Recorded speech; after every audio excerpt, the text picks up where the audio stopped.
Hello my dear students, this is lecture number 2 of kinetic theory of gases. Chapter number 13 है ये class 11th का और ये दूसरा लेक्चर है इस चैप्टर का और काइनेटिक थ्योरी ऑफ गैसेस की इसमें हम बात करने वाले हैं। और काइनेटिक थ्योरी ऑफ गैसेस के इस चैप्टर में मैं आज प्रेशर की बात आपको बताऊंगा कि प्रेशर किस तरह से एग्जर्ट करती है गैस और कितना प्रेशर एग्जर्ट करती है। प्रेशर एग्जर्ट करने का कारण कि टेम्परेचर के डायरेक्टली प्रोपोर्शन होती है काइनेटिक एनर्जी। जितना ज़्यादा टेम्परेचर होगा उतनी ज़्यादा काइनेटिक एनर्जी होगी गैसेस की। पार्टिकल्स उतनी ज़्यादा वेलोसिटी के साथ मूव करेंगे और जब वॉल्स के साथ टकराएंगे तो मोमेंटम ट्रांसफर करेंगे, फोर्स एग्जर्ट करेंगे, यानी प्रेशर एग्जर्ट करेंगे। तो कितना प्रेशर एग्जर्ट करेगी गैसेस, आज ये कॉन्सेप्ट हमें समझना है, जानना है। और पिछले लेक्चर में हम कुछ कॉन्सेप्ट समझ चुके हैं कि गैसेस में रियल गैसेस कैसी होती हैं और आइडियल गैसेस के लिए क्या एजम्पशंस हमने लगाई हैं, वो Charles law, Boyle's law, Gay Lussac law को किस तरह से फॉलो करेंगी और आइडियल गैस इक्वेशन के बारे में हमने जान लिया था। आज के लेक्चर में बहुत सारी इंपॉर्टेंट चीजें जानेंगे जो एग्जाम में आएंगी। एग्जाम में जो पूछा जाएगा वो आज के लेक्चर से इंपॉर्टेंट है कि गैसेस प्रेशर एग्जर्ट करती है तो उसका फॉर्मूला क्या होगा, उसका काइनेटिक एनर्जी के साथ या एनर्जी के साथ क्या रिलेशन होगी, और बहुत सारी बातें जानेंगे आज के इस टर्म के अंदर भाई। तो हम जानेंगे आज इक्वी पार्टीशन ऑफ एनर्जी के लॉ के बारे में, आज हम जानेंगे यहाँ पर डिग्रीज ऑफ फ्रीडम के बारे में। तो प्रेशर एग्जर्टेड बाई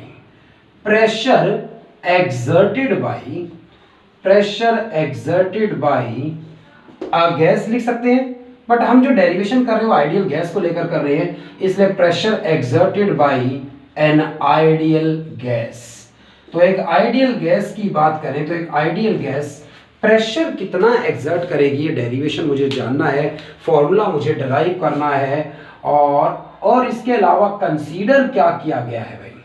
तो कुछ बातें जो है वो हम लेकर चलेंगे यहाँ पर कि फॉर एग्जांपल मैं बात करता हूँ, मैंने यहाँ पर एक क्यूब कंसीडर किया है। तो मैंने यहाँ पर एक क्यूब कंसीडर किया है, यानी जो वेसल है, जो कंटेनर है, जो बर्तन मैंने एज्यूम किया है वो क्यूबिकल शेप का एज्यूम किया है। तो ये इस तरह से मान लीजिए भाई एक क्यूबिकल वेसल हमने कंसीडर कर लिया इस तरह से। तो एक क्यूबिकल शेप का वेसल कंसीडर किया, तो शेप हम क्यूब ले रहे हैं, इसमें सभी फेसेस इस पर सेम एरिया वाले होंगे। तो सभी फेसेस का एरिया यहाँ पर जो होगा वो सेम एरिया होगा इस क्यूब के सभी फेसेस का।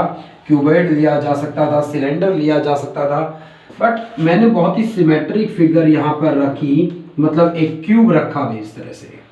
तो एक क्यूब को मैंने यहाँ पर कंसीडर किया। तो ये जो एक क्यूबिकल सरफेस कंसीडर किया गया इस तरह से, इस क्यूब की बात करें तो ये क्यूब का जो एरिया है किसी भी फेस का एरिया, फॉर एग्जांपल इस फेस की बात कर लेता हूँ मैं। तो ये एक फेस हो गया इस तरह से, और इस एक फेस का जो एरिया होगा, अगर साइड इस क्यूब की ए है मान लीजिए, तो इसका एरिया ए स्क्वायर हो जाएगा, साइड का स्क्वायर, क्योंकि ये एक स्क्वायर बन रहा है। वैसे ये एरिया मैंने कितना मान लिया, कैपिटल ए मान लिया इस तरह से। तो कैपिटल ए एरिया मान लिया मैंने इस एक फेस का। इसके अंदर जो गैसियस सब्सटेंस है वो आइडियल गैस है, और हर एक मॉलिक्यूल का मास स्मॉल m लेट कर लिया गया इस तरह से, और आइडियल गैस है तो रैंडम मोशन के अंदर है। यानी अगर एक पार्टिकल है जिसकी वेलोसिटी कितनी है v, कुछ v वेलोसिटी से ये पार्टिकल आया, तो ये जो v वेलोसिटी है ना इसकी, ये इसकी v वेलोसिटी लिखी जा सकती थी vx i कैप, मतलब x में कुछ वेलोसिटी होगी इसकी, वहां कंप्लीट नहीं लिख पाऊंगा इसलिए नीचे लिख देता हूं भाई मैं यहाँ पर।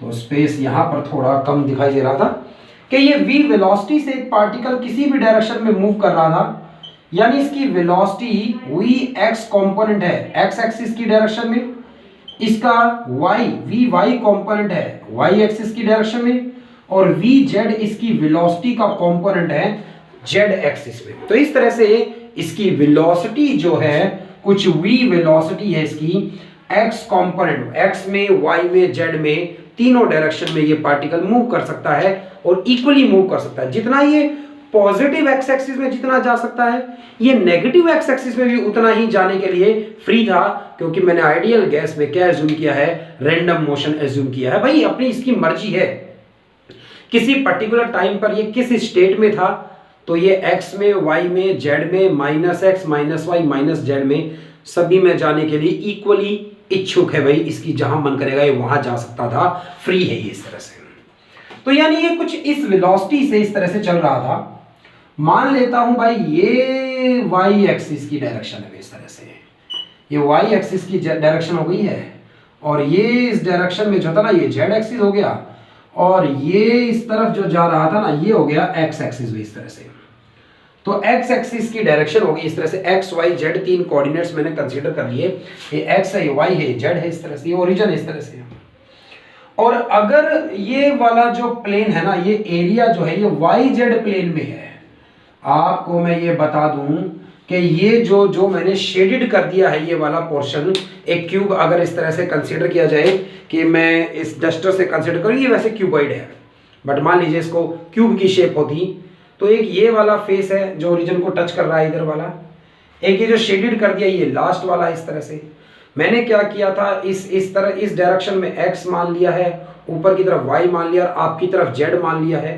तो ये जो इसका ये वाला जो सरफेस है ना भाई, ये किस में है, वाई जेड प्लेन में है, क्योंकि ये वाली साइड इसकी जेड में हो गई है, ऊपर वाली साइड इसकी वाई, तो ये वाई जेड प्लेन है और एक्स इस डायरेक्शन में जा रहा था। तो ये वाई जेड प्लेन में एरिया है, यानी अगर इस पर जाकर v वेलोसिटी से पार्टिकल टकराता है और बिल्कुल ऐसे ही इलास्टिक कॉलिजन है और कोई एनर्जी का लॉस नहीं हुआ, और ये नीचे की तरफ इस तरह से क्या हो जाए भाई, मान लीजिए मुड़ जाए भाई, टोटल काइनेटिक एनर्जी कंजर्व रहेगी। पार्टिकल की एनर्जी की बात नहीं कर रहा, सिर्फ टोटल सिस्टम की काइनेटिक एनर्जी कंजर्व रहेगी। तो इस तरह से टकराकर वापस आ गया उतनी ही वेलोसिटी से। लेकिन क्या है कि जाते वक्त इसकी वेलोसिटी अगर पॉजिटिव एक्स एक्सिस में थी, आते वक्त इसकी वेलोसिटी नेगेटिव एक्स एक्सिस में हो गई है। वाई कंपोनेंट नहीं बदला, जेड कंपोनेंट नहीं बदला, और एक्स में इसकी वेलोसिटी ये पहले पॉजिटिव एक्स एक्सिस की तरफ जा रहा था, तो अब ये नेगेटिव एक्स एक्सिस की तरफ वापस आ रहा है।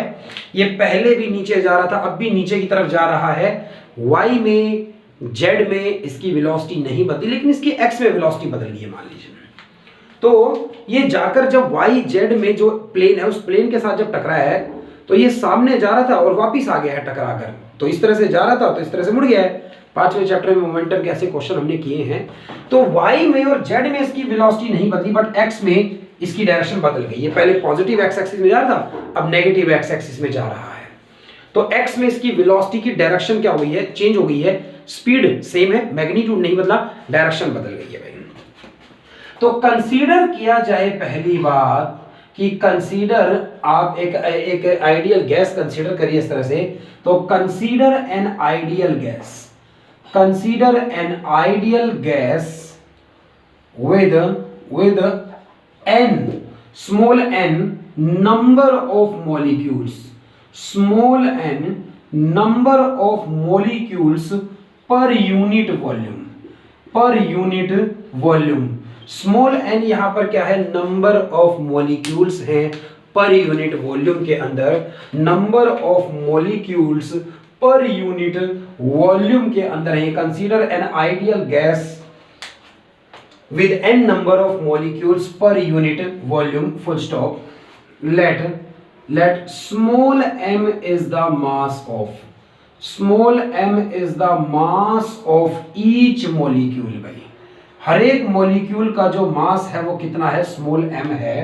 And moving with velocity, moving with velocity, having components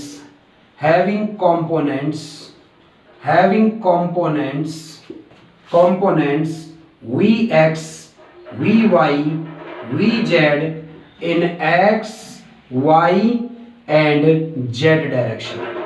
तो x में, y में, z में ये वेलोसिटीज थी मान लीजिए इसकी। After collision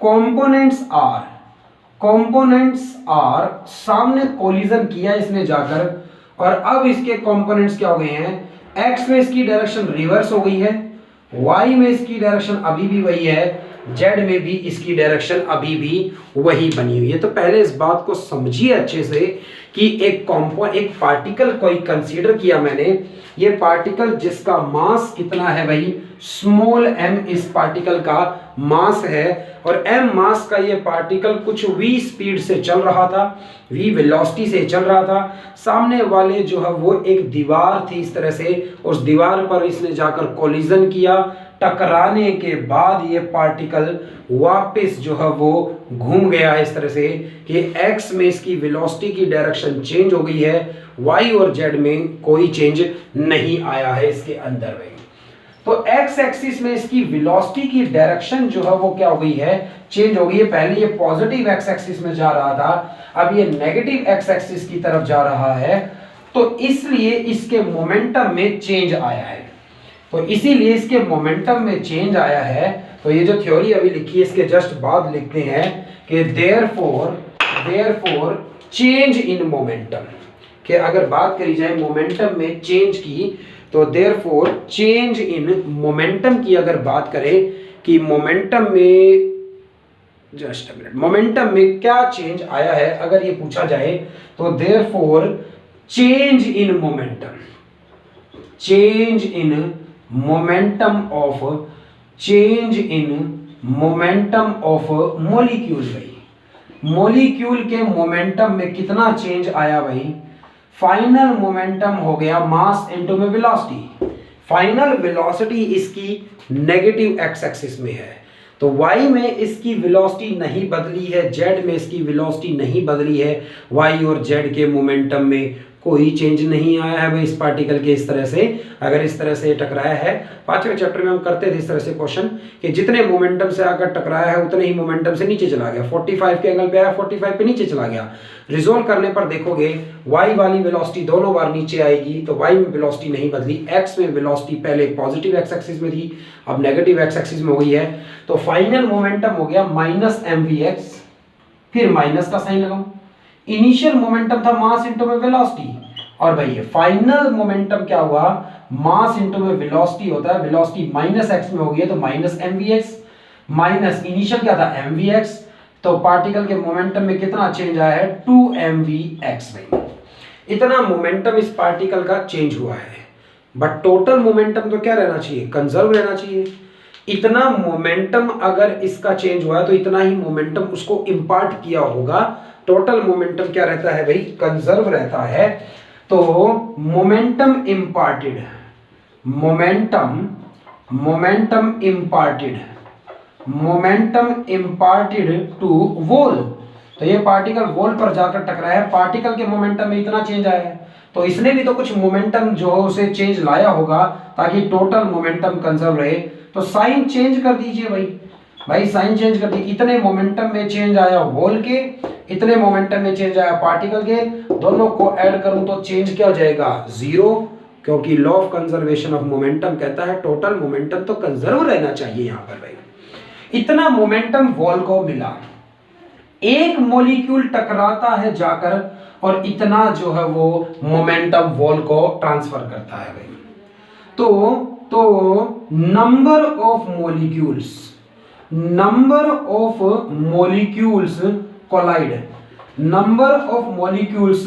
collide with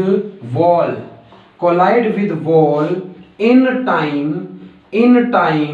delta T भाई, डेल्टा टी टाइम के अंदर कितने मॉलिक्यूल्स टकराए होंगे जाकर इस पर भाई ये जानने के लिए हमने क्या लिखा कि n क्या था, नंबर ऑफ पार्टिकल्स थे यूनिट वॉल्यूम के अंदर, यूनिट वॉल्यूम के अंदर कितने पार्टिकल्स हैं, स्मॉल n, और डेल्टा टी टाइम में कितने पार्टिकल्स जाकर टकराए भाई, डेल्टा टी टाइम में कितने पार्टिकल्स जाकर टकराए ये जानना है।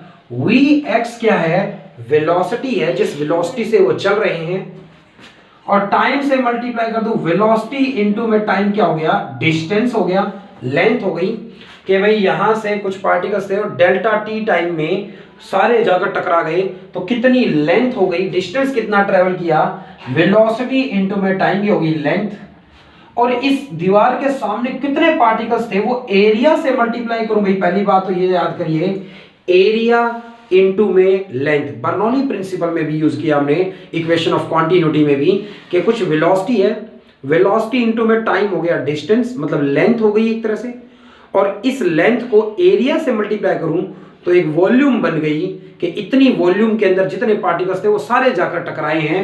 तो फिर वेलोसिटी इनटू में टाइम डिस्टेंस हुआ, डिस्टेंस इनटू में एरिया, ये टर्म क्या बन गई है, वॉल्यूम बन गई है, और वॉल्यूम इनटू में number of molecules per unit volume, small N क्या है कि यूनिट वॉल्यूम के अंदर कितने मॉलिक्यूल्स हैं इस गैसियस सब्सटेंस के। तो number of molecules per unit volume को टोटल वॉल्यूम से मल्टीप्लाई कर दिया तो इतने पार्टिकल्स हो गए जो जाकर टकराए। लेकिन मुझे एवरेज लेनी चाहिए भाई, मैंने 2 से डिवाइड भी कर दिया साथ साथ, ये 2 बाद में नहीं याद आता क्योंकि मैं यहां कोई लिखूंगा नहीं इस बात को, तो अभी समझ लीजिए बहुत अच्छे से। डिवाइड में मैंने 2 क्यों लगाया है भाई, ये रैंडम मोशन है, सारे के सारे पार्टिकल्स इस वॉल्यूम के अंदर जो है वो पॉजिटिव एक्स में थोड़ी जा रहे होंगे, कुछ नेगेटिव एक्स में भी जा रहे थे इस तरह से। तो एवरेजली आधे पार्टिकल्स मैं मान लेता हूं पॉजिटिव एक्स एक्सिस की तरफ जा रहे हैं, तो उसी टाइम पर आधे पार्टिकल्स नेगेटिव एक्स एक्सिस की तरफ जा रहे होंगे, तो सारे के सारे एक ही डायरेक्शन में जाएंगे, फिर तो ये रैंडम मोशन थोड़ी रहेगा भाई इस तरह से।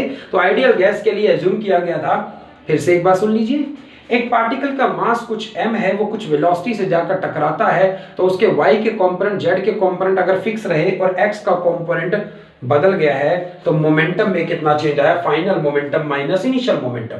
तो इसने वॉल को कितना मोमेंटम दिया भाई, तो मैंने ये चेंज कर दिया साइंस का, इतना मोमेंटम उसने वॉल को दिया है।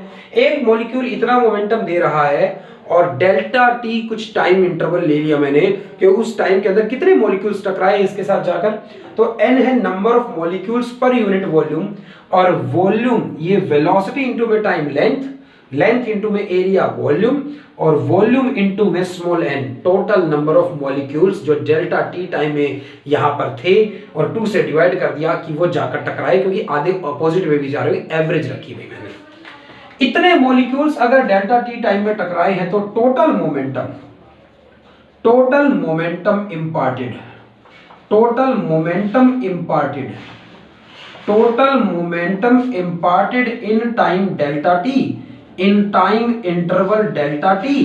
तो डेल्टा टी टाइम के अंदर कितना जो है वो मोमेंटम दिया भाई, एक मॉलिक्यूल से मोमेंटम आ रहा था 2mvx, इतना मोमेंटम आ रहा था एक मॉलिक्यूल से, और ये टोटल नंबर ऑफ मॉलिक्यूल्स है जो आकर टकराए vx डेल्टा टी इनटू में एरिया डिवाइडेड बाय 2। और भाई इसे हम करेंगे सॉल्व, अभी काफी कुछ आगे करना बाकी है इसके अंदर, तो इसके अंदर और आगे बातें जानेंगे, अभी और जानना है इसके बारे में, प्रेशर की बात तक पहुंचना है। अभी तो हमने जाना है कि टोटल मोमेंटम कितना इंपार्ट किया, टोटल मोमेंटम कितना मिला इस वॉल को जब ये पार्टिकल्स डेल्टा टी टाइम में आकर यहां पर टकराए। तो टोटल मोमेंटम हो गया भाई कितना, 2 से 2 कैंसिल हो गया, यहां पर ये स्मॉल n को आगे लिख लिया भाई मैंने, यहां पर एक स्मॉल m यानी मास को आगे लिख लिया भाई, एक मॉलिक्यूल का मास है स्मॉल m, vx का स्क्वायर हो गया है यहां पर डेल्टा टी भी था भाई, एरिया भी है और डेल्टा टी भी है। इतनी टर्म्स यहां पर लिखी जा सकती हैं कि इतना मोमेंटम में क्या आया, चेंज आया भाई। तो टोटल इतना मोमेंटम उसको मिला या मोमेंटम में इतना चेंज आया, मैं ऐसे लिख सकता हूं, डेल्टा पी लिख सकता हूं उसे। फोर्स चाहिए भाई, फोर्स एक्सर्टेड ऑन वॉल, कितना फोर्स अप्लाई किया होगा उस वॉल पर भाई। फोर्स तो बराबर होता है rate of change of momentum के भाई, ये तो न्यूटन का सेकंड लॉ है कि rate of change of momentum ही क्या होता है, फोर्स होता है, न्यूटन का सेकंड लॉ कहता है ऐसा। तो कितना मोमेंटम ऐसे दिया गया, ये ऊपर आया था अभी आपका, डेल्टा टी से इसे डिवाइड करूंगा तो भाई टाइम से टाइम कैंसिल हो जाएगा, फोर्स आएगा nmvx का स्क्वायर और a बचेगा, ये डेल्टा टी इस डेल्टा टी से क्या हो जाएगा यहां पर कैंसिल, इतना फोर्स एक्सर्ट किया भाई। देयरफॉर प्रेशर का फॉर्मूला क्या होता है, फोर्स आ गया है तो pressure exerted by gas, pressure exerted by gas on wall, pressure कितना लगाया, प्रेशर का फॉर्मूला तो फोर्स अपॉन में एरिया होता है, फोर्स तो एन एम वी एक्स का स्क्वायर और एरिया है, और एरिया से डिवाइड करने पर ए से ए क्या हो जाएगा, यहां पर कैंसिल हो जाना है यहां पर ए को, और एक एक कैंसिल होने के बाद जो बच गया है वो प्रेशर का ई एक्सप्रेशन तो बच गया है भाई आपके सामने। तो मैं ये कह सकता हूं कि प्रेशर कितना एग्जर्ट किया आइडियल गैस ने, तो pressure exerted by ideal gas है एन एम और वी एक्स का स्क्वायर भाई ये भी फॉर्मूला है, बट इसे और सिंपलीफाई करूंगा मैं अभी आगे चलकर, तो फॉर्मूले कई बन जाएंगे, लेकिन लास्ट वाला फॉर्मूला याद करेंगे हम। हालांकि ये भी प्रेशर का फॉर्मूला है, एन है number of molecules per unit volume, M यहां पर स्मॉल एम मास है ईच मॉलिक्यूल का, और वी एक्स वेलोसिटी का कंपोनेंट है एक्स एक्सिस की डायरेक्शन में, वी एक्स वेलोसिटी का कंपोनेंट है एक्स एक्सिस की डायरेक्शन में, और ये इतनी जो है वो प्रेशर की वैल्यू लिखी जा सकती है कि इतना प्रेशर एक गैसियस सब्सटेंस एक्सर्ट करता है इस कंटेनर की वॉल्स के ऊपर। ऐसे ही ऊपर सभी फेसेस पर इस तरह से प्रेशर एक्सर्ट करती है गैसेस। अगर हम ऊपर वाले फेस की बात करते तो y वाली वेलोसिटी की बात कर लेते, इधर z वाली वेलोसिटी की बात कर लेते, तो इस तरह से इतना प्रेशर एक्सर्ट किया है यहाँ पर। भाई आपको मैंने बताया था कि जो ये वेलोसिटी है ना, टोटल वेलोसिटी v है, जो कि x का कंपोनेंट, y का कंपोनेंट और z के कंपोनेंट की इस तरह से लिखी जा सकती है भाई। और यहां पर मैं एक और टर्म का यूज करूंगा, इसी तरह से यहां पर ही लिखूंगा रफ में, यहां दिखेगा आपको, यहां एक चीज लिख रहा हूं जिसे यहां लिख लीजिएगा इस तरह से, कि जो इसकी वेलोसिटी होती वो अंडर रूट में क्या होती, x में वेलोसिटी का स्क्वायर प्लस y में वेलोसिटी का स्क्वायर प्लस z में वेलोसिटी का स्क्वायर होती। अगर मैं मैग्नीट्यूड निकालता इस v वेलोसिटी का कि इसकी वेलोसिटी कितनी है, तो x में y में और z में वेलोसिटी का स्क्वायर करता कंपोनेंट्स का वेक्टर का मैग्नीट्यूड है, यानी v का स्क्वायर बराबर है x में स्क्वायर प्लस y में स्क्वायर प्लस z में स्क्वायर। इस तरह से ये इसकी मीन स्पीड है भाई, मतलब एक पार्टिकल की स्पीड है ये, तो ऐसे सभी पार्टिकल्स की मीन ले ली जाए तो ये बराबर है x में वेलोसिटी का स्क्वायर प्लस y में वेलोसिटी का स्क्वायर और प्लस z में वेलोसिटी का स्क्वायर। x में वेलोसिटी, y में वेलोसिटी, z में सभी में वेलोसिटी सेम है, तो जो इसकी x में वेलोसिटी है ना वो क्या लिखी जा सकती है, जो इसकी टोटल वेलोसिटी है उसका 1/3 लिखी जा सकती है।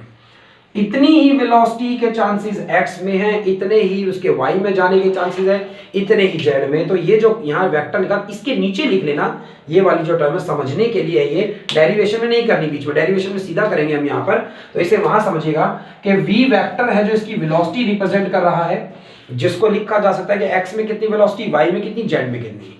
तो मैग्नीट्यूड क्या होगा, इस तरह से वेक्टर का मैग्नीट्यूड हम फाइंड आउट करते हैं, आपको पता है। मॉडुलस लगा दूं यहाँ पर भी इस तरह से, ये मॉडुलस लगा दूं अगर मान लो, तो मैग्नीट्यूड की बात कर रहा हूँ इस तरह से, और इधर स्क्वायर करूंगा तो स्क्वायर यहाँ से अंडर रूट हटा दिया मैंने, स्क्वायर कर दिया।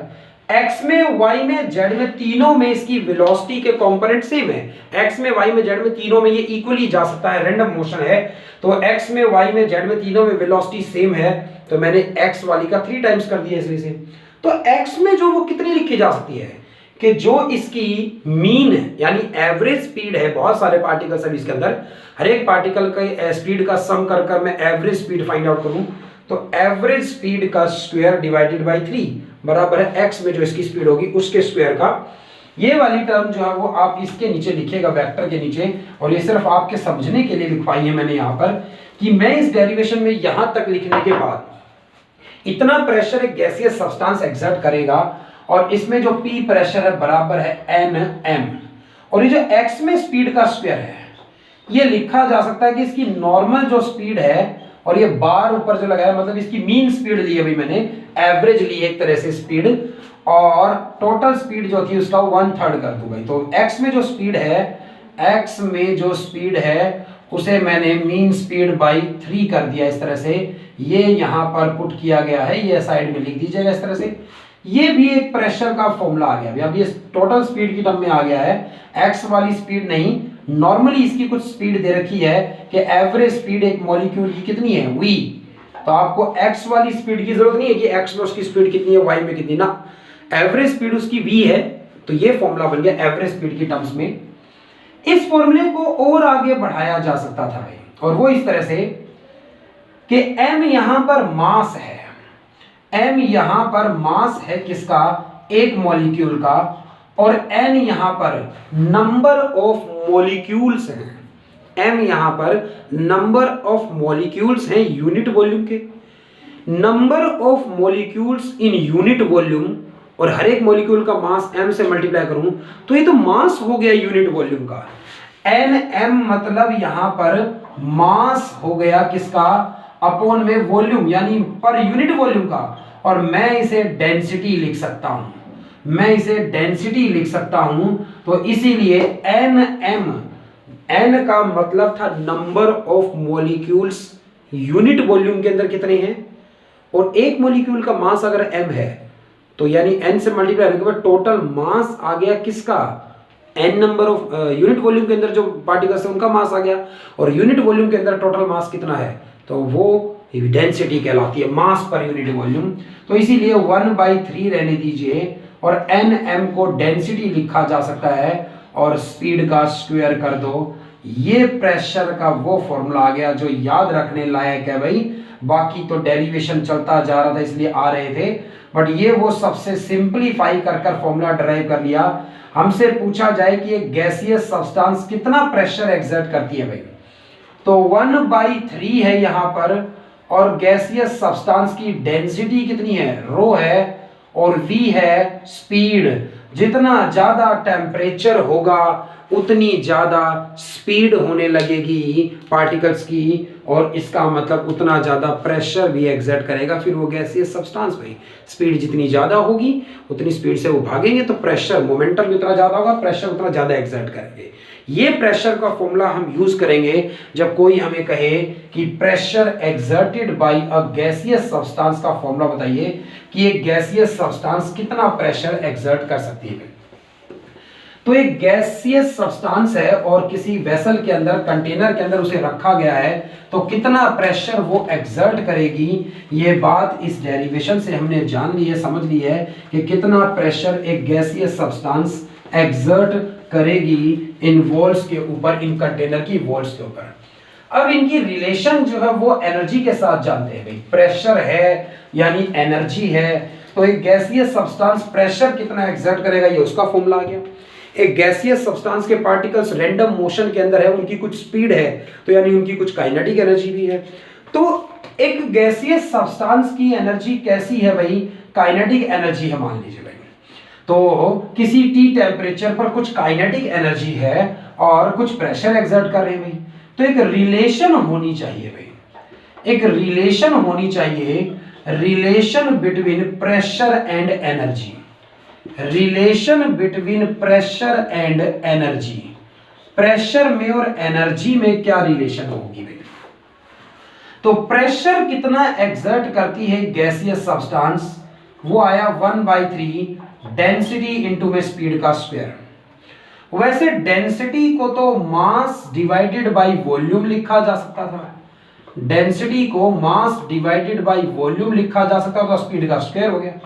तो P प्रेशर तो लिखा जा सकता है 1/3, मास कितना है गैसियस सब्सटेंस का, और एवरेज स्पीड कितनी है उसका स्क्वायर, और अपॉन में क्या है वॉल्यूम, अपॉन में क्या है यहां पर वॉल्यूम है भाई।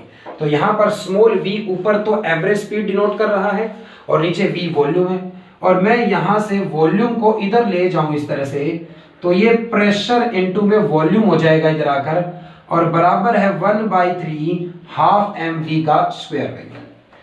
प्रेशर इनटू में वॉल्यूम, प्रेशर इनटू में वॉल्यूम ही तो वर्क डन होता है भाई, प्रेशर इनटू में वॉल्यूम ही तो वर्क डन होता है, इज इक्वल टू बराबर है प्रेशर इनटू में वॉल्यूम ही तो वर्क डन होता है वैसे, लेकिन यहां पर 1/3 है भाई, इस तरह से 1/3 और mv का स्क्वायर है, 2 से मैंने मल्टीप्लाई कर दिया इसे और 2 से डिवाइड कर दिया भाई। तो 2 से मल्टीप्लाई कर दूं और 2 से डिवाइड कर दूं इस इक्वेशन को, तो हाफ mv स्क्वायर क्या है काइनेटिक एनर्जी, प्रेशर इनटू में वॉल्यूम बराबर है 2/3, और ये हाफ mv² एनर्जी ही तो है भाई, काइनेटिक एनर्जी मतलब एनर्जी है ये गैसियस सब्सटेंस की।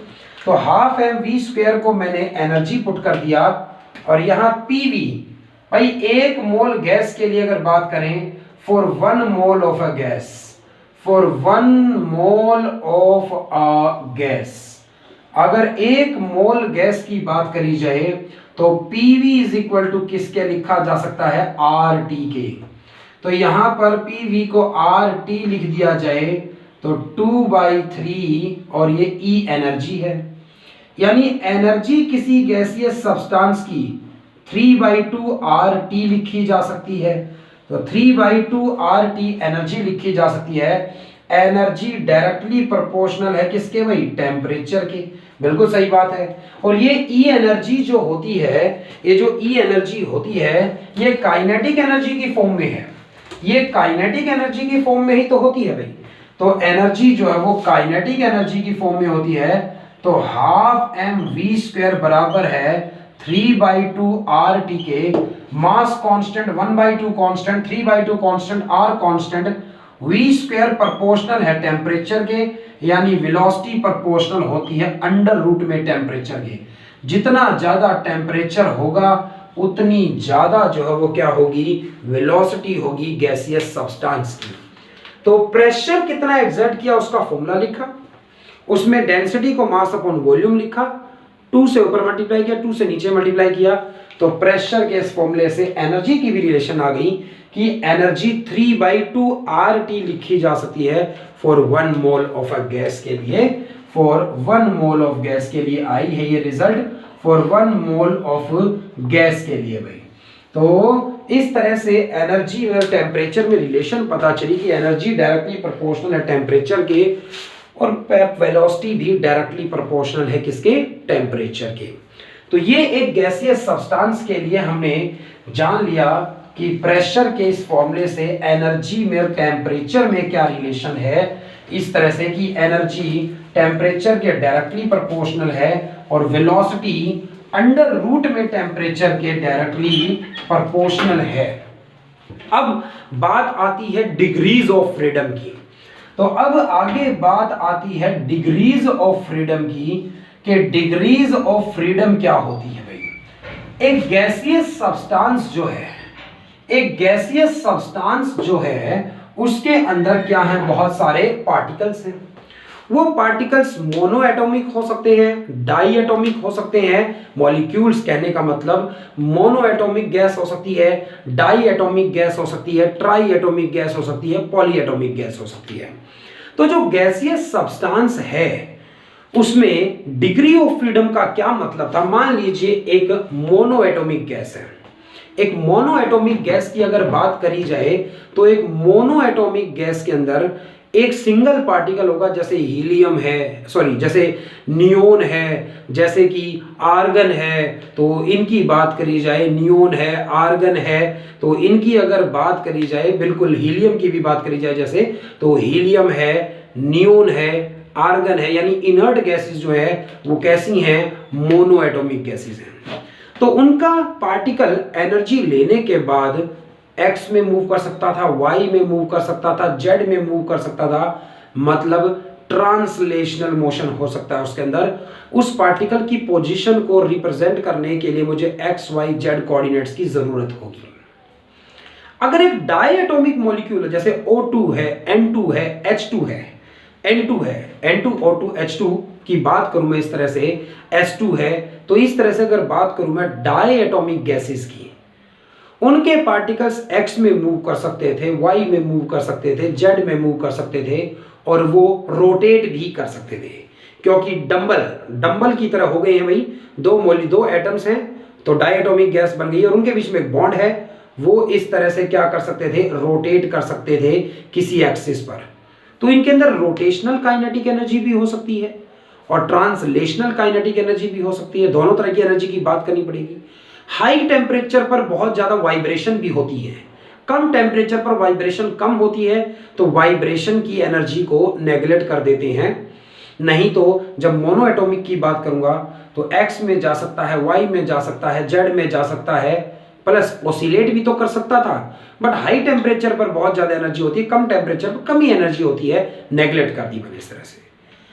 किसी मॉलिक्यूल की पोजीशन को डिस्क्राइब करने के लिए कितने कोऑर्डिनेट्स की जरूरत है, वो उसकी डिग्रीज ऑफ फ्रीडम कहलाती है।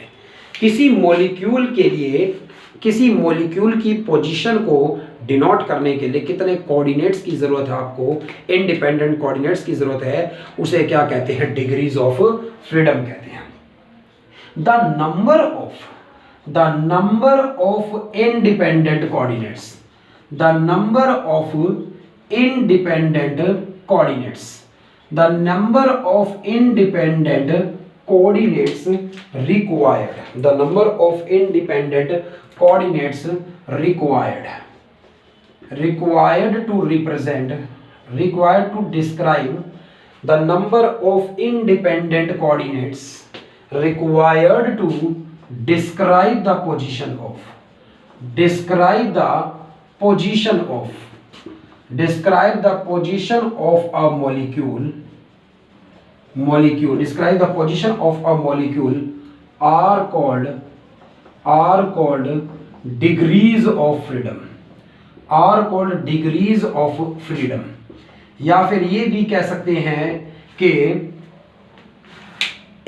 किसी कोई मॉलिक्यूल एनर्जी को कितनी तरह से एब्जॉर्ब कर सकता है।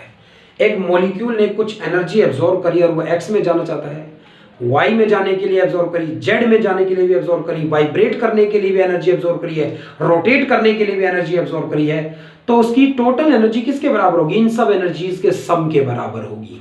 एक मॉलिक्यूल कितनी तरह से एनर्जी एब्जॉर्ब कर सकता है, रोटेट कर सकता है, वाइब्रेट कर सकता है, ट्रांसलेशनल मोशन भी हो सकता है उसके अंदर, यानी एनर्जी एब्जॉर्ब करने के बाद ट्रांसलेशनल मोशन हो सकता है, रोटेशनल मोशन हो सकता है, वाइब्रेशनल मोशन हो सकता है। इन सभी तरीके से कितने तरीके से एनर्जी पार्टिकल एब्जॉर्ब कर सकता है, वो कहलाती है उसकी डिग्रीज ऑफ फ्रीडम। काउंट करने के लिए तो हम एक फॉर्मूला बनाएंगे, तो डिग्रीज ऑफ फ्रीडम काउंट करने के लिए एक फॉर्मूला बनाएंगे। डिस्क्राइब किस तरह से करेंगे कि किसी मॉलिक्यूल की पोजीशन को डिस्क्राइब करने के लिए कितने इंडिपेंडेंट कोऑर्डिनेट्स की जरूरत है, उसे कहेंगे डिग्रीज ऑफ फ्रीडम। और डिग्रीज ऑफ फ्रीडम को F से डिनोट कर दिया, और फाइंड आउट करने का जो फॉर्मूला है वो है 3n माइनस में r, 3n माइनस में r यहां पर फॉर्मूला है, और जिसमें F है डिग्रीज ऑफ फ्रीडम। F यहां पर क्या है, डिग्रीज ऑफ फ्रीडम के कितनी डिग्री ऑफ फ्रीडम है, n यहां पर number of independent relation, number of independent relation, तो number of independent, sorry number of atoms है भाई, ये जैसे मोनो एटॉमिक है तो एक है, नंबर ऑफ पार्टिकल था एक तरह से, जैसे कि अगर मोनो एटॉमिक है तो एक एटम है, डाई एटॉमिक है तो उसके अंदर 2 एटम है, ट्राई एटॉमिक है तो 3 है, पॉली एटॉमिक है तो n नंबर है, तो नंबर ऑफ पार्टिकल। और r है यहां पर number of independent relation, number of independent relation between particles, number of independent relation between particles. अभी बताता हूं किस तरह से पता चलेगा r के बारे में। एक तरह से यूं मान लीजिए जैसे बॉन्ड्स हैं जो क्या करेंगे, रोकेंगे, एक तरह से डिग्रीज ऑफ फ्रीडम को बढ़ने से रोक लेंगे एक तरह से। तो ये क्या था, ये फॉर्मूला है डिग्रीज ऑफ फ्रीडम काउंट करने का। आपसे पूछा जाए डिग्रीज ऑफ फ्रीडम कितनी होंगी मोनो एटॉमिक गैस के अंदर। अगर एक मोनो एटॉमिक गैस की बात करी जाए तो मोनो एटॉमिक गैस है। मोनो एटॉमिक गैस का मतलब जैसे कि हीलियम है, जैसे कि नियोन है, और जैसे कि आर्गन है, तो ये सारी जो गैसेस हैं वो कैसी हैं, इनर्ट गैसेस हैं, और ये कैसी होती हैं, मोनो एटॉमिक होती हैं। अब इनके अंदर जो है वो n कितना है, एक ही एटम होगा, तो कोई जो है number of molecules, degrees of freedom बराबर है 3 इंटू में n की वैल्यू कितनी होगी 1, एक ही पार्टिकल है, और -0, कोई बॉन्ड नहीं है किसी के साथ, 3 डिग्रीज ऑफ फ्रीडम होती है इसकी। तो 3 इसकी डिग्रीज ऑफ फ्रीडम होती हैं। और ये 3 डिग्रीज ऑफ फ्रीडम कैसी हैं? तो इसके अंदर जो ये 3 डिग्रीज ऑफ फ्रीडम है, ये 3 ट्रांसलेशनल डिग्रीज ऑफ फ्रीडम है। इसके अंदर 3 ट्रांसलेशनल डिग्रीज ऑफ फ्रीडम है। इसके अंदर कोई रोटेशन नहीं है और वाइब्रेशन को तो मैंने नेग्लेक्ट कर दिया है, नहीं तो वाइब्रेशन भी ली जा सकती थी इसके अंदर। तो ये मोनो एटॉमिक के अंदर 3 डिग्रीज ऑफ फ्रीडम होती हैं। एक्स में जा सकता है पार्टिकल, वाई में जा सकता है, जेड में जा सकता है, यानी ट्रांसलेशनल इसकी डिग्रीज ऑफ फ्रीडम है 3 तरह की। अगर जो है वो मॉलिक्यूल कैसा होता भाई, हमारा डाई एटॉमिक मॉलिक्यूल होता, तो डाई एटॉमिक मॉलिक्यूल की बात करें, डाई एटॉमिक गैस अगर मान लो, तो डाई एटॉमिक गैस मतलब जैसे H2 हो सकती है, O2 हो सकती है, N2 हो सकती है, और भी जितनी भी डायटोमिक भाई आप ज्यादा जानते होंगे क्योंकि आप केमिस्ट्री भी पढ़ते हैं। डिग्रीज ऑफ फ्रीडम 3 इंटू में n, नंबर ऑफ मॉलिक्यूल्स कितने? 2। डाई एटॉमिक गैस का मतलब है कि भाई 2 इस तरह से एटम्स थे और वो आपस में जुड़े हुए हैं, तो इनके बीच में रिलेशन एक है, एक बॉन्ड है ना इनके बीच में जिन्हें आपस में जोड़ रहा है, तो इसे कहते हैं नंबर ऑफ इंडिपेंडेंट रिलेशन। तो 2 जो है वो एटम्स थे, पार्टिकल्स 2 थे और माइनस r की वैल्यू 1 है। 3 2 जा 6 हुआ, माइनस में 1 हुआ, और डिग्रीज ऑफ फ्रीडम कितनी आई? 5। इसकी 5 डिग्रीज ऑफ फ्रीडम हो सकती हैं, क्योंकि ये दोनों मिलकर, मतलब इस तरह से ये एक मॉलिक्यूल इधर है, एक एटम इधर है, एक एटम इधर है, और ये डायटोमिक मॉलिक्यूल है, ये मिलकर एक्स में ट्रांसलेशन मोशन हो सकता है। ये दोनों का वाई में जा सकते थे, इनका सेंटर ऑफ मास वाई में जा रहा है, इनका सेंटर ऑफ मास जेड में जा रहा है। 3 तरह से ट्रांसलेशनल एनर्जी हो सकती है इनकी। भाई ये इस तरह के एक्सिस पर और इस तरह के एक्सिस पर, 2 एक्सिस ऐसे भी होंगे, एक एक्सिस इनकी यहां से पास करूं वाई हो गया, एक एक्सिस इनका जेड हो गया। एक्स पर तो मान लीजिए ये खुद ही बैठे हैं, तो ये एक्स पर तो ऐसी रोटेशन जो होगी ना इनकी, वो तो ना के बराबर होगी, भाई एक्सिस के ऊपर ही बैठे हैं ना, तो एक्सिस के ऊपर ही अगर बैठे हैं तो रोटेशनल काइनेटिक एनर्जी कितनी हो गई इनकी? 0 हो गई। तो ये इस तरह से इस एक्सिस पर 0, हाँ इस एक्सिस पर ये ऑसिलेट कर सकते हैं इस तरह से, इस एक्सिस पर ऑसिलेट कर सकते हैं इस तरह से। तो 2 रोटेशनल काइनेटिक एनर्जी है, 3 ट्रांसलेशनल काइनेटिक एनर्जी है, वाइब्रेशनल इनकी काइनेटिक एनर्जी नेगलेक्ट कर देता हूं। कम टेम्परेचर पर बहुत कम ऑसिलेट कर रहे थे, मान लो हाई टेम्परेचर पर होगी, हाई टेम्परेचर पर होती तो 2 और जोड़ दूंगा भाई मैं इस तरह से कि ये भी ऑसिलेट कर रहा है, ये भी ऑसिलेट कर रहा है इस तरह से।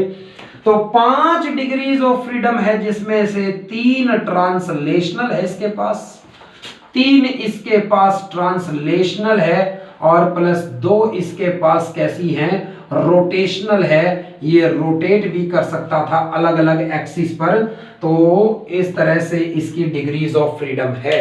तो 3 ट्रांसलेशनल और 2 रोटेशनल डिग्रीज ऑफ फ्रीडम है इसके पास भाई।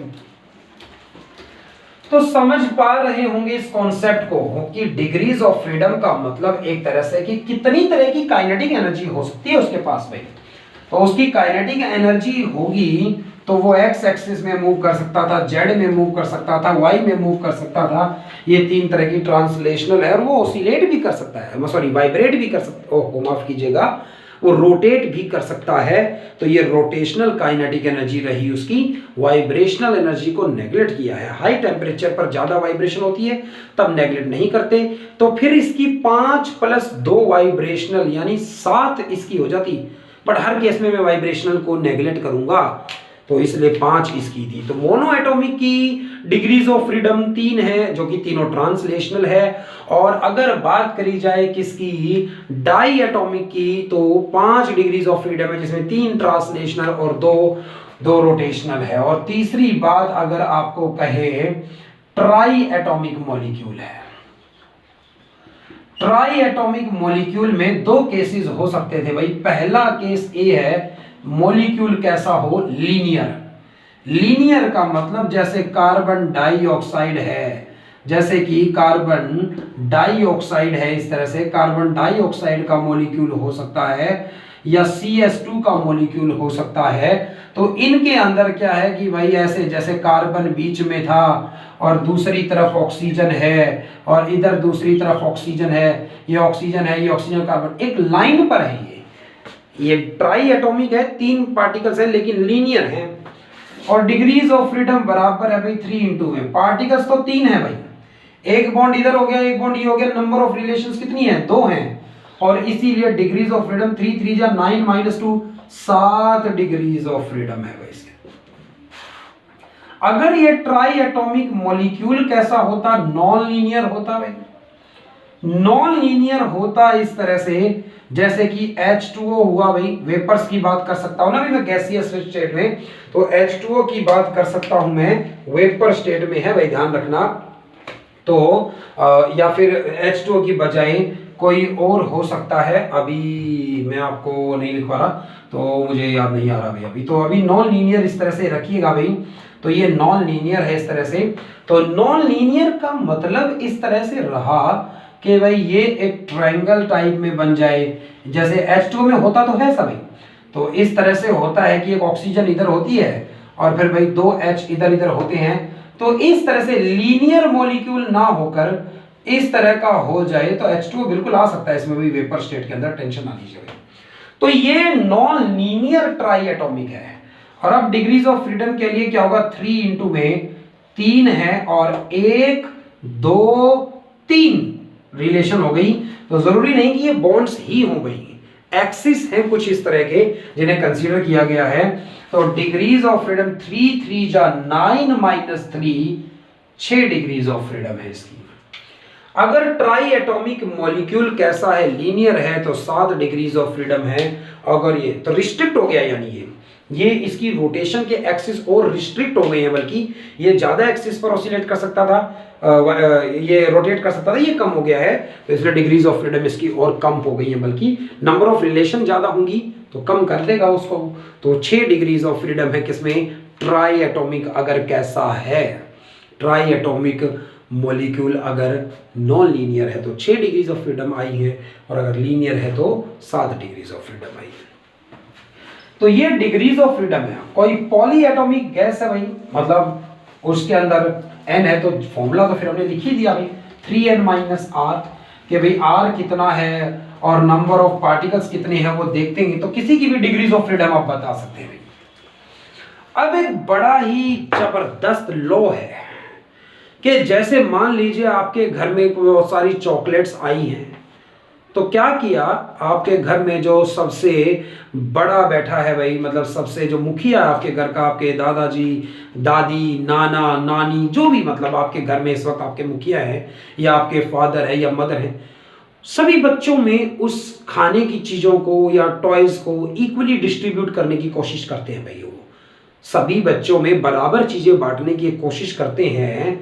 इसी तरह से अगर इक्विलिब्रियम यानी पूरी गैसियस सब्सटेंस, पूरी गैस का टेम्परेचर सेम है, सभी पार्टिकल्स का टेम्परेचर अगर सेम है, इक्विलिब्रियम हो गया है, ऐसा ना हो भी कि गैस के कुछ पोर्शन में, जैसे बर्नर पे हमने रखा तो नीचे के जो पार्टिकल्स होंगे उन्हें ज्यादा हीट एब्जॉर्ब हो रही होगी, ऊपर तक हीट अभी नहीं पहुंची होगी, तो सभी मॉलिक्यूल्स के पास हीट इक्वली पहुंच जाए, सभी का टेम्परेचर सेम हो जाए, इसे थर्मल इक्विलिब्रियम कहते हैं। थर्मल इक्विलिब्रियम में जितनी भी एनर्जी गैसियस सब्सटेंस के पास है वो हर डिग्री ऑफ फ्रीडम में इक्वल डिस्ट्रीब्यूट की जाएगी। हर डिग्री ऑफ फ्रीडम में वो एनर्जी बराबर बांटी जाएगी, हर एक डिग्री ऑफ फ्रीडम को एनर्जी बिल्कुल बराबर डिस्ट्रीब्यूट की जाएगी, इक्वली दी जाएगी डिग्री ऑफ फ्रीडम की। अगर हम क्या करें, बात करेंगे तो इसे क्या कहा जाता है, इसे कहा जाएगा, जब बात करेंगे हम किसकी, law of equipartition of energy. तो law of equipartition of energy, law of equipartition of energy पर बात करें तो law of equipartition of energy का मतलब ये था कि भाई आपके घर के अंदर बिल्कुल जो सबसे बड़ा सदस्य है, मुखिया है, एक तरह से सभी बच्चों को चीजें बराबर बांट रहा है। कोई भी जो खाने की चीज या कुछ भी आया है, फ्रूट्स हैं या खेलने के लिए टॉयज आए हैं, तो उन सभी चीजों को सभी बच्चों में जैसे बराबर बांटा जा रहा है, ऐसे ही इक्विलिब्रियम में, थर्मल इक्विलिब्रियम में एक गैसियस सब्सटेंस के पास जो एनर्जी है वो इक्वली डिस्ट्रीब्यूटेड है, हर डिग्री ऑफ फ्रीडम को इक्वली मिली है। यानी अगर मोनो एटॉमिक गैस है तो उसकी डिग्री ऑफ फ्रीडम कितनी है? 3, एक्स में, वाई में, जेड में। तो जो भी एनर्जी गैसियस सब्सटेंस के पास होगी उसे 3 बराबर हिस्सों में डिवाइड किया गया होगा कि इतनी ही एक्स में जाने के लिए मिलेगी एनर्जी, इतनी ही वाई में और इतनी ही जेड के लिए। अगर डाई एटॉमिक गैस है तो डाई एटॉमिक गैस के अंदर बात करूं तो जो टोटल एनर्जी है वो 5 बराबर भागों में डिवाइड कर दिया, वाइब्रेशनल वाली को नेग्लेक्ट किया है, आपको पता है, कम टेम्परेचर पर। तो 5 बराबर हिस्सों में बांट दिया कि एक हिस्सा एक्स में एनर्जी के लिए दिया है, एक वाई के लिए दिया है, एक जेड के लिए दिया है ट्रांसलेशनल के लिए, और एक हिस्सा रोटेशनल में दिया है। रोटेशन के दो पॉसिबल केस थे तो इसलिए 2 तरह से और रोटेट कर सके एनर्जी, यानी 5 बराबर टुकड़े किए गए हैं एनर्जी के और 5 डिग्रीज ऑफ फ्रीडम में दिए गए हैं। 6 डिग्रीज ऑफ फ्रीडम है तो 6 में दिए गए हैं, 7 डिग्रीज ऑफ फ्रीडम तो 7 में दिए गए हैं। जितनी भी डिग्रीज ऑफ फ्रीडम है, हर डिग्री ऑफ फ्रीडम को बराबर हिस्सा एनर्जी का दिया गया है। इसी लॉ को गैसेस एक इस लॉ को फॉलो करती हैं और गैसेस के इसी लॉ को law of equipartition of energy कहा जाता है। तो ये क्या कहता है, ये बड़ा इंपॉर्टेंट है भाई, आपके पेपर में पूछे जाने के लिए law of equipartition of energy पूछे जाने के लिए आपके एग्जाम में बड़ा इंपॉर्टेंट है कि इट स्टेट्स दैट, भाई ये कहता क्या है भाई आपको, ये कहता है it states that in equilibrium, it states that in thermal equilibrium, it states that in thermal equilibrium, it states that in thermal equilibrium the total energy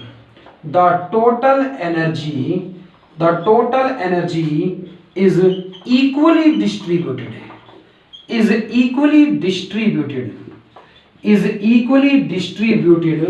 to all degrees of freedom, to all degrees of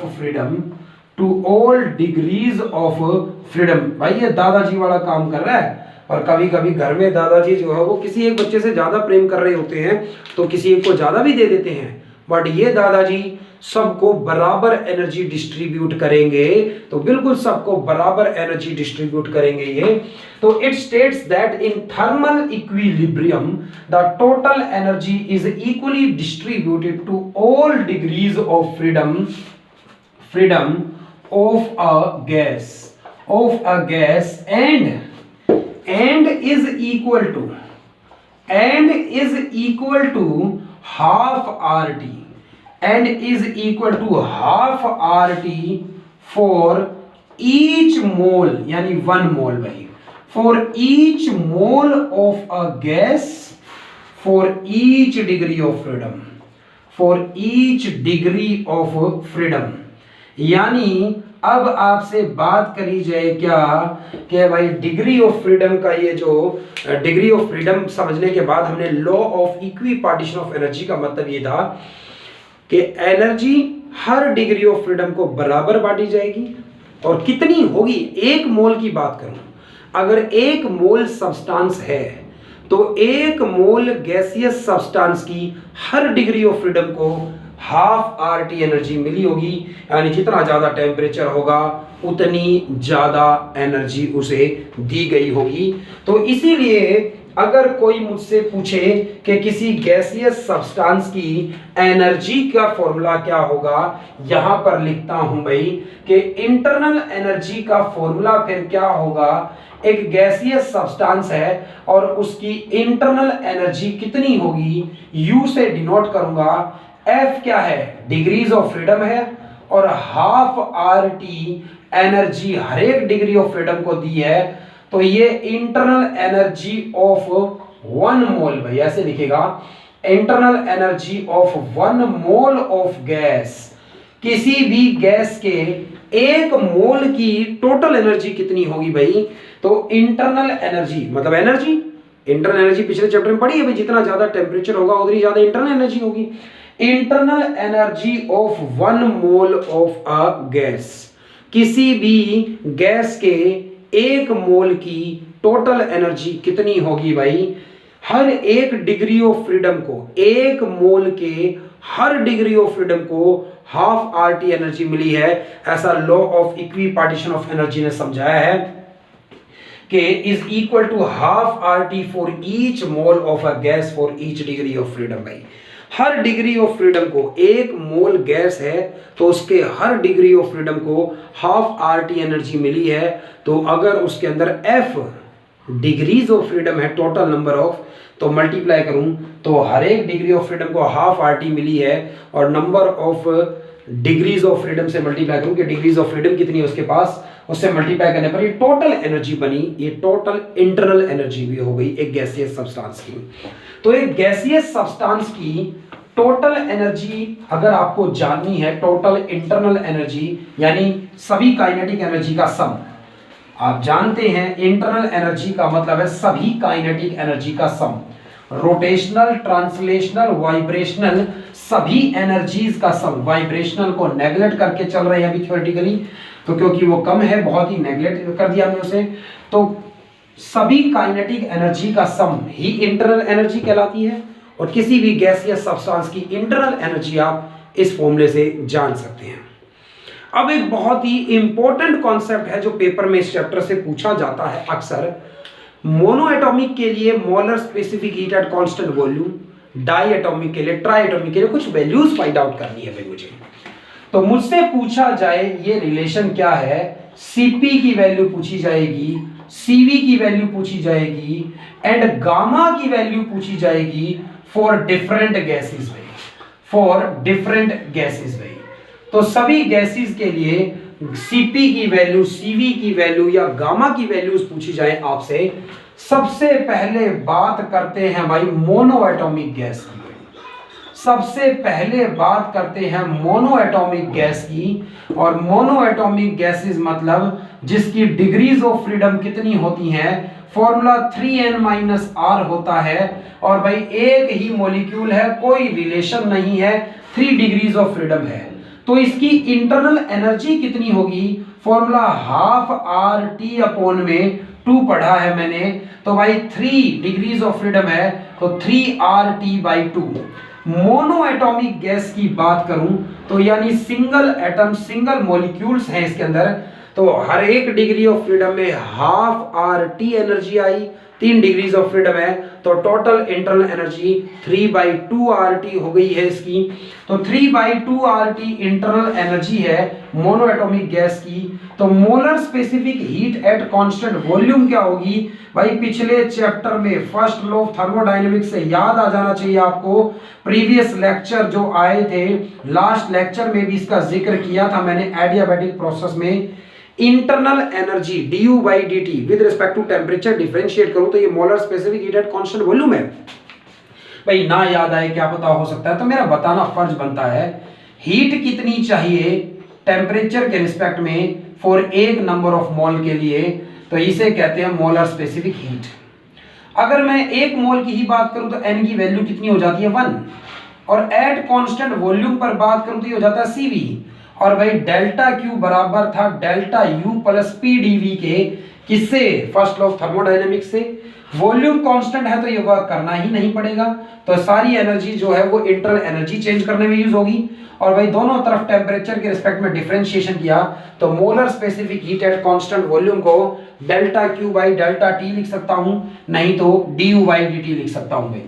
तो इसीलिए molar specific heat at constant volume Cv du/dt होती है। ये internal energy है भाई mono atomic gas की, इसमें 3 constant था, इसमें 2 कांस्टेंट था, इसमें R कांस्टेंट था, बाहर आ गया, टेम्परेचर का टेम्परेचर के रिस्पेक्ट में डिफरेंशिएशन 1 हो गया, ये रही molar specific heat Cv eight constant volume पर भाई। अब मुझे इसके बाद ही करना था, स्पेस नहीं है तो मैं उधर लिख रहा हूं, मोनो एटॉमिक गैस के लिए डिग्रीज ऑफ फ्रीडम कितनी है, 3 है, तो इंटरनल एनर्जी कितनी होगी, ये मुझे इक्विपार्टीशन वाले लॉ से पता चला कि F/RT/2 होती है एनर्जी, तो 3/2 RT इंटरनल एनर्जी है। टेम्परेचर के रिस्पेक्ट में डिफरेंशिएशन करने पर Cv आ गया। मेन फॉर्मूला कहता है Cp - Cv बराबर R के होता है, इसका मतलब Cp बराबर Cv प्लस R के होता है। Cv की वैल्यू हमारे लिए 3/2 R आई है, और इसमें R को ऐड करूंगा तो एलसीएम लेने के बाद ये 5/2 R कहलाएगी। तो ये रही भाई molar specific heat at constant pressure पर भाई, ये वैल्यूज भी आ गई है molar specific heat at constant pressure.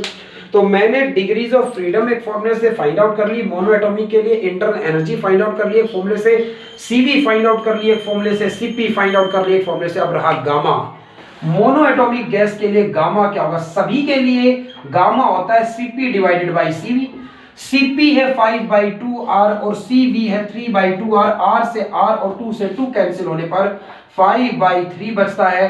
3 1 जा 3, 3 6 जा 18, 3 6 जा 18, 6 6 6 को राउंड ऑफ करूं, मोनो एटॉमिक गैस के लिए गामा 1.67 होता है। मोनो एटॉमिक गैस के लिए गामा 1.67 होता है। तो ये रही बातें भाई कि मोनो एटॉमिक गैस के लिए जो डिग्रीज ऑफ फ्रीडम है वो 3 होती हैं। तो इंटरनल एनर्जी फाइंड आउट करी, सीवी फाइंड आउट की, सीपी फाइंड आउट किया, डिवाइड कर कर गामा की वैल्यू फाइंड आउट करी। ये सारी वैल्यूज आपको ऐसे ही बनाकर बतानी। अगर पेपर में आ जाए कि मोनो एटॉमिक गैस के लिए गामा बताइए तो सीपी कितना होगा, सीवी कितना होगा और फिर बताएंगे। तो फटाफट से इस लेक्चर में बता देते हैं कि डाई एटॉमिक गैस की बात करी जाए। डाई एटॉमिक गैस की बात करी जाए तो डिग्रीज ऑफ फ्रीडम कितनी आएंगी भाई, 5। फॉर्मूला लगा लीजिएगा भैया। तो फिर इंटरनल एनर्जी का फॉर्मूला क्या बनेगा, 5/2RT, FRT था अभी अभी आपने सीखा। फिर CV क्या होगा, टेम्परेचर के रिस्पेक्ट में इसका डिफरेंशिएशन भाई 5/2R होगा क्योंकि T का T के रिस्पेक्ट में 1 हो जाएगा। CV की वैल्यू 5/2R आई है। CP कितना आएगा, इसमें R और ऐड कर दीजिए, एलसीएम लेने के बाद वो तो 7/2R बनेगा इस तरह से। CP आने के बाद गामा क्या होगा, CP अपॉन में CV की रेशियो को गामा कहते हैं। CP को CV से डिवाइड करूंगा, R से R कटेगा, 2 से 2 कटेगा, 7/5 आएगा। 5 1 जा 5 होता है, 4 बचा 5, 5 1 जा 5 होता है, फिर कितना बचेगा 2 बचेगा, 5 4 जा 20 होता है। 1.4 गामा की वैल्यू होती है डाई एटॉमिक गैस के लिए भाई। ये 3 वैल्यू हमने फाइंड आउट कर दी भाई। इसके बाद तीसरे नंबर की बात करी जाए, ट्राई एटॉमिक गैस की बात करी जाएगी। तो इसके बाद ट्राई एटॉमिक गैस की बात करी जाए तो ट्राई एटॉमिक गैस 2 तरह की हो सकती है भाई, आपको तो पता है, मैंने बताया है आज के ही लेक्चर में। तो ट्राई एटॉमिक गैस की बात करी जाए, ट्राई एटॉमिक गैस में पहला पार्ट हो सकता है लीनियर हो भाई अगर, और दूसरा पार्ट हो सकता है भाई नॉन लीनियर हो भाई।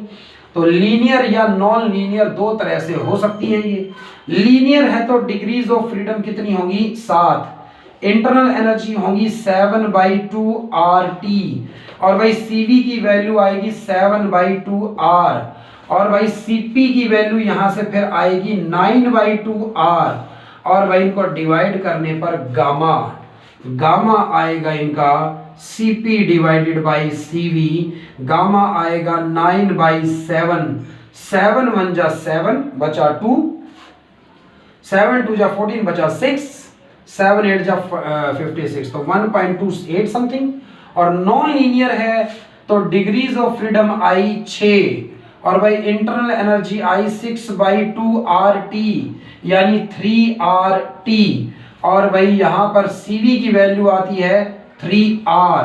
इसका मतलब CP की वैल्यू आती है 4R। R ऐड करेंगे ना भाई, मेयर्स फॉर्मूला का यूज कर रहा हूं। और गामा होता है CP अपॉन में CV 4/3 यानी 1.33 समथिंग भाई।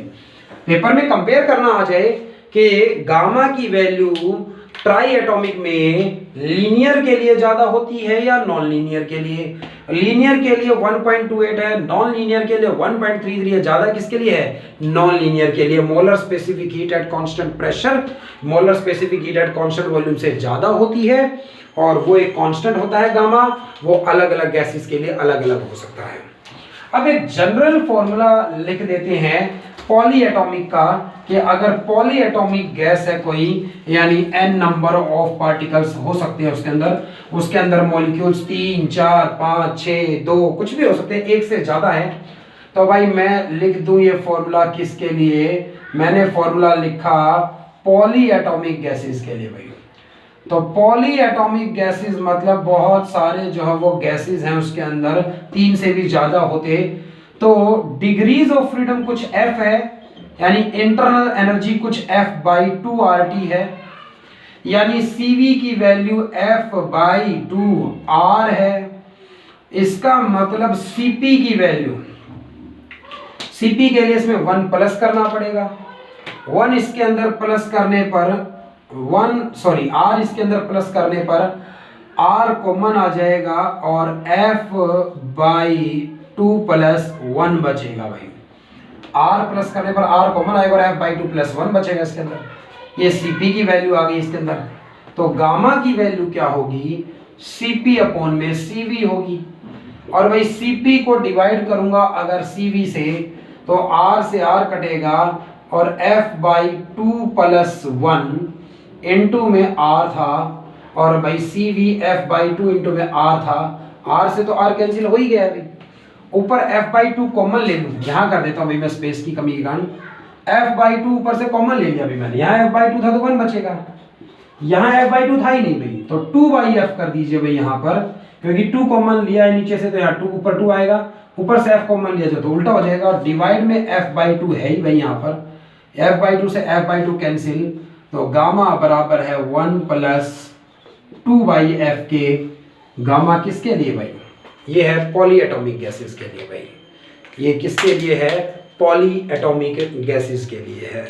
तो इस तरह से आप बता पाएंगे, इसके अंदर सबके लिए फाइंड आउट किया जा सकता है। डिग्रीज ऑफ फ्रीडम इसके अंदर पुट करिए, मोनो एटॉमिक के लिए डिग्रीज ऑफ फ्रीडम 3 पुट करूंगा यहाँ पर, तो 3 प्लस ये 5/3 आ जाएगा, बिल्कुल यही आया था। तो डायटोमिक के लिए डिग्रीज ऑफ फ्रीडम 5 पुट करिए, ट्राइटोमिक लीनियर के लिए 7, नॉन लीनियर के लिए 6, सबके आंसर ही बता सकता है इस तरह से।